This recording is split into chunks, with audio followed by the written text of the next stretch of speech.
उद्धव ठाकरे बालिश आहेत, आपले आदित्य ठाकरे बालिश आहेत. त्यांना अजून सरकार पूर्ण कळलं नाहीये. ते 2 वर्ष पर्यटन मंत्री होते, ते पर्यटन करत राहिले.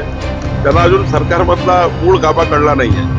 उद्धव ठाकरे निराश आहेत आणि हे असं बोलणं हे वेडेपणाचं लक्षण आहे आणि बिंडोकपणा आहे. अजूनही सुधरत नाहीये. मला वाटतं अमित भाईवर टीका करून किंवा देवेंद्रजीवर टीका करून किंवा आमच्या पक्षावर टीका करून काही साध्य होणार नाहीये. केंद्रीय गृहमंत्री अमित शहा यांच्यावर टीका केली, भाजपवर टीका केलेली आहे. किस झाड की पत्ती है अमित शहाना औरंगजेबाची पुन्हा एकदा बिंडोक राजकारणी आहे उद्धव ठाकरे. जनमानसाची प्रतिमा मलिन झाल्यावरही आणि जनतेचा कौल विरोधात गेल्यावरही ते दुरुस्त होत नाहीये. खर तर एखाद्या नेत्याकडनं 13 खासदार आणि 50 आमदार निघून जातात तरी त्यांना जाग येत नाही आणि त्यांचं नेतृत्व कोणीच मान्य करायला तयार नाही. म्हणून खासदार आमदार निवडून गेले. खासदार आमदाराशी कुठलाही संपर्क त्यांच्या जीवनात त्यांचा नव्हता, म्हणून एकनाथ शिंदेशी लोक गेले आणि त्यांचे लोक त्यांच्यातून निघून गेल्यावर भाजपाला दोष देऊन ते माननीय अमितभाई, मोदीजी आणि भारतीय जनता पार्टीवर ते नेहमी टीका करतात. आत्मपरीक्षण केलं पाहिजे की आपण कुठे चुकलो आहोत. जर त्यांनी आमदार खासदारांना योग्य वागणूक दिली असती तर ही परिस्थिती महाराष्ट्रात नसती. राहिला प्रश्न 2019चा, गद्दारी केलीच ना, गद्दारी झालीच त्यांच्याकडनं. त्यांनी सरळ सरळ भारतीय जनता पार्टीसोबत निवडून आले आणि या महाराष्ट्राला गद्दारीचं जे गालबोट लागलं ते उद्धव ठाकरेंनी लावलंय.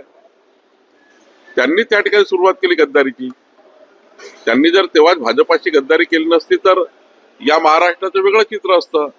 आणि त्यामुळं खरं तर आता आपला दोष लोकांवर देणे आणि असे भाषण करत राहणे, मीडियाचा वेळ आणि महाराष्ट्राचा वेळ घेणे, त्यापेक्षा एक चांगला विरोधी पक्ष म्हणून काम करता आलं असतं, करता येईल.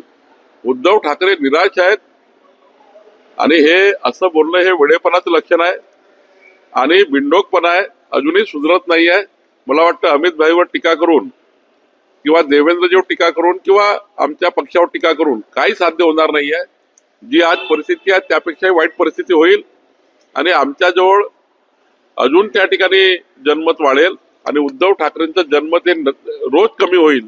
या पद्धतीचं वागणं उद्धव ठाकरेंचं आणि कुठल्या घटनेला, ज्या घटनेला तेच जबाबदार आहे त्या घटनेला धरून बोलणे, महाराष्ट्राची जनता आता कंटाळली आहे.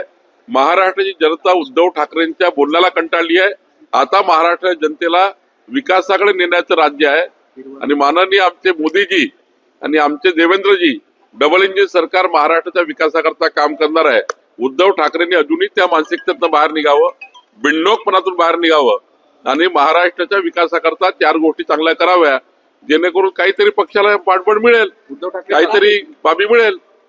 आदित्य ठाकरे यांनी टीका केलेली आहे की ज्यांचे कार्यालय महाराष्ट्रात आहे तिथे दावोस मध्ये जाऊन करार करण्याची काय, ज्या कंपन्यांशी करार केला ते महाराष्ट्रात कार्यालय.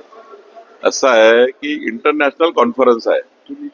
त्या कॉन्फरन्समध्ये देशाचे विदेशाचे सर्वच लोक, सर्वच बिझनेसमॅन त्या ठिकाणी येतात.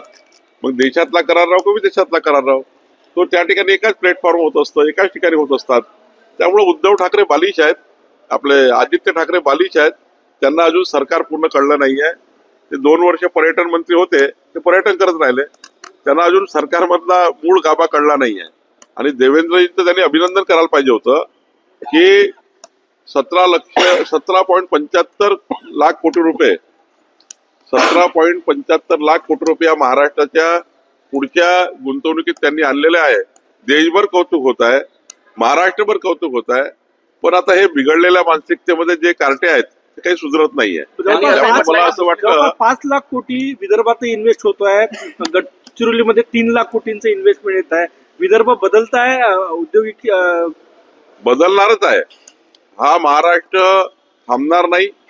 हा महाराष्ट्र पुढे जाणार आहे, विकसित महाराष्ट्र होणार आहे.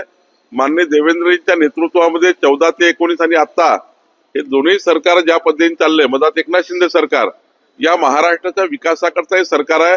विदर्भाला जे आतापर्यंतचं मागासलेपण होतं ते विदर्भाचं मागासलेपण गडचिरोली पासून बुलढाण्यापर्यंत, मग ते इरिगेशन सेक्टरचं असो, औद्योगिक सेक्टरचं असो, हे सर्व मागासले पण दूर होणार आहे. उद्धव ठाकरे यांनी महानगरपालिका निवडणुकीत स्वबळाचे संकेत दिलेले आहे. त्यांना ऑलरेडी शरद पवारजी यांनी काँग्रेसने सोडून दिलाय आणि त्यामुळं त्यांना आता दुसरा काही पर्याय नाही, दुसरा काही मार्ग नाही आहे. उद्धव ठाकरेंना साऱ्यांनी सोडलाय.